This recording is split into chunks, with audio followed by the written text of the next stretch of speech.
Hey guys, welcome back to my channel, and if you're new here, welcome.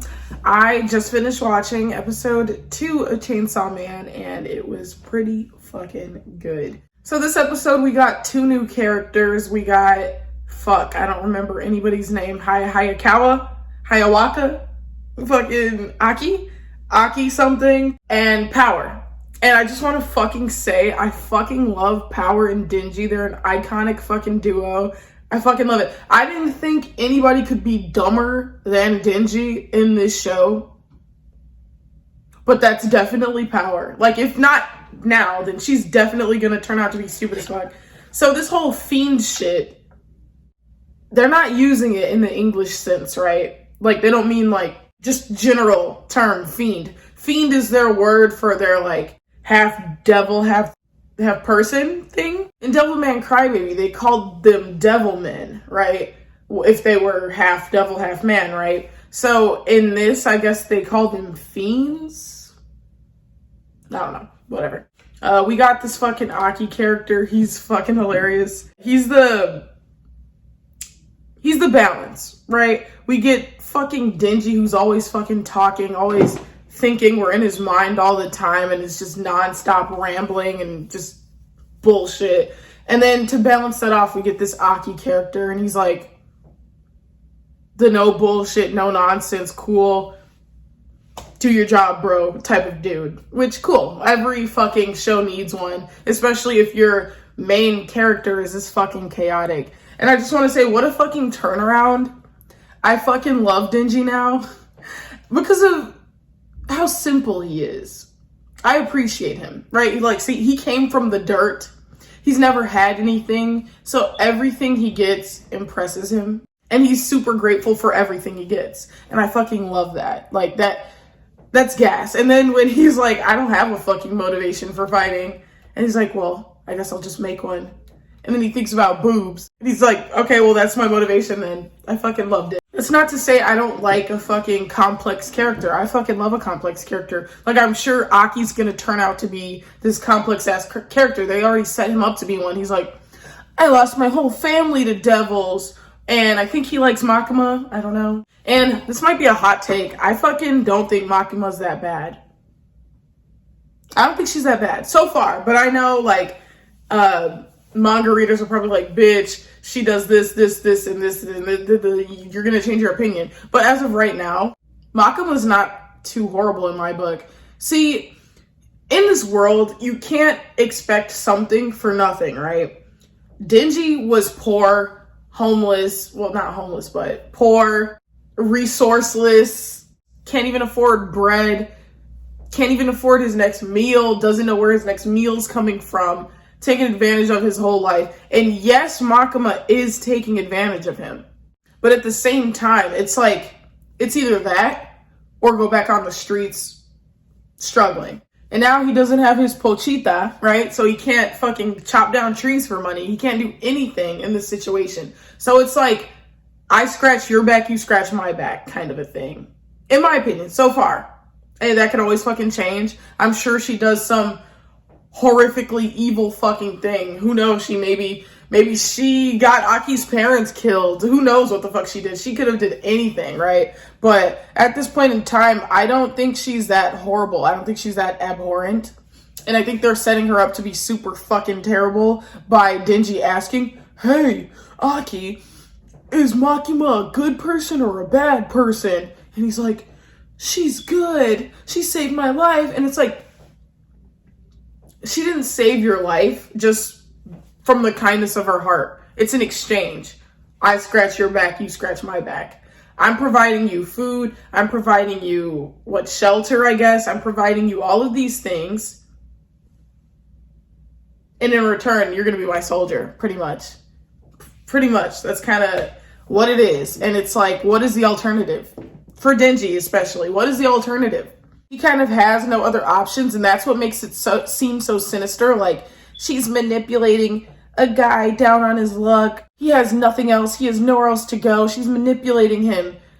Yeah, they're exchanging, though. They're exchanging something for something. He's lending her his strength, and she's giving him food, a place to live, etc. Of course, now with these powers that he has, he could go for a life of crime and get these things illegally or whatever the fuck, but, or I guess there's no Pochita, but he can turn into a chainsaw, so he could still technically cut down trees with his own body for money. Yeah, I mean, yeah, that's true. He could do that. That's true. But as of right now, I don't see Makima as this big, horrible evil. I don't see her as bad or anything. At this point, I just think she's a businesswoman, and businesses can't be ran by one person. Ooh, that feels weird to say and icky, but it's the truth, man. I do feel like she's definitely gonna be revealed to have done some worse shit, or she's going to do some worse shit, obviously set up by Denji asking Aki if she's a good or a bad person. That's pretty much all I had to fucking say about the episode. I can't wait to see Denji and Aki's dynamic, right? We got this stoic, serious guy who's forced in this situation with this fucking dumbass idiot. And he has these simple fucking motivations that is really fucking intriguing for the viewer to watch. You know, not everything has to be a revenge plot. Like Denji even says about Aki, he's like, oh, so he's doing this shit out of revenge. I'm doing this shit for tits. Fuck that. And I just thought that was fucking endearing. I don't know. Maybe I see myself in Denji a little bit. Who knows? Time will tell. But it is fucking interesting to see that there's a character that might be fucking stupider than Denji. That character being Power. I love the fucking dynamic. One thing I was curious about is this happening in America? Yeah, right? It is. This is supposed to be taking place in America. So why did it get like super Japanese out of nowhere? Were they in like Japantown or... I was genuinely confused because I saw the Japanese flag. So I'm like, wait a minute. Was that some sort of embassy? Or I don't know. But I'm watching and I'm liking what I'm seeing so far, and I cannot wait to see more. And to introduce 2 new characters, I will say that it was a bit sudden to introduce Power, but I don't know how else you would introduce Power. So I don't really know how that could be improved, but I do want to say it felt thrusted upon me. Just boom, new character. This is going to be your partner. I was like, whoa. And one more thing I want to fucking mention, Denji going for the low blows. When he was fighting Aki and he was hitting him in the nuts, nothing's off limits. Nothing is fucking off limits. I hate when people say, yeah, I was fighting him, but this motherfucker bit me and then he kicked me in the balls, whatever. Ooh, it does not matter. If you're fighting somebody, if you're physically harming somebody, you have no room to be like, that's off limits. Nut shots are off limits. You're beating my ass. Okay? Whatever I can get to that's going to get you on the ground, I'm going to fucking get it. It could be your nuts. It could be your eyes. It could be your fucking tongue. It could be your fucking asshole. I don't care what's out. Whatever's sensitive that's out that I can grab. If you're physically harming me, I'm getting it, bitch. I don't care. I don't care. So I'm right with Denji with that. Fuck, I didn't want to like him, but I think I am starting to like him. He's just unapologetically himself. And something about that is just so fucking endearing. Same with Power thus far. And I already told you guys in my reaction and review of the first episode that I had a Power bias, even though I don't know much about her, even though I haven't seen her yet. At episode 1, I hadn't seen her yet, but I was like, I have a bias for her. And yeah, I still like that bitch. She's unhinged. She's wild. I love her. And same with Denji. He's kind of wild and unhinged as well, and I fucking love it. I love a fucking character who isn't being reserved or isn't trying to hide what they're feeling or thinking. I kind of like that shit. I love that shit. And yeah, I guess you could say I like Denji a little bit too. This is such a step up from episode 1 because if you don't remember from episode 1, I was just completely like, fuck Denji. He's stupid. This plot is contrived. Whatever. Denji's a dumbass. And I wasn't really feeling it. But now I'm kind of feeling it. I'm going with the flow now. I kind of like it. I like what I'm seeing. As of right now, I fucking like Makima. As of right now, I like all of the characters. I know. I like all of them. All of them are great. All of them are super different and chaotic in their own way. And I fucking love that. I love how different and unique they are from each other. I just can't get over fucking Denji. He's like, I don't care what the fuck your revenge plot is, Aki. I'm doing this for fucking tits. I just want to grab some tits. I'm sorry. I did everything. He even told fucking Pochita, he's like, look, you gave me your heart for my dream. You told me to live my dream. My dream is touching a pair of tits. So we're going to touch these fucking tits. God damn it. And I'm so glad that Makima confirmed that Pochita isn't dead, because that was making me really sad in the beginning of this episode.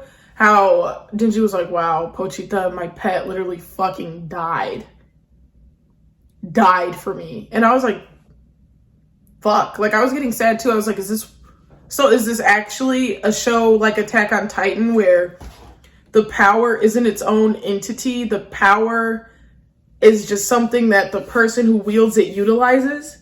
You know what I mean? Instead of being something like Parasite, where it's Migi and Shinichi was his name. Migi and Shinichi working together, even though he can sometimes utilize Migi in the way that he wants. But no, Makima confirmed that Denji and Pochita are both beings living in one vessel. And yeah, so it's not like Attack on Titan. It's not just, I'm wielding a power right now. Woo. It's more along the lines of Migi and Shinichi, and more along the lines of Itadori Yuji and Sukuna. So it's something more along those lines, which I fucking appreciate, because I thought it was going to be some Attack on Titan shit, some Devilman and Crybaby shit. I was like, no. But thank fucking God. Anyways, that is it. I give this fucking episode a 8 out of 10. I was digging it. It was a pretty good setup for whatever's to come. I'm super excited to see what's to come. And yeah, that's it for me. Bye. Make sure you comment, like, and subscribe, and come back next week for episode 3.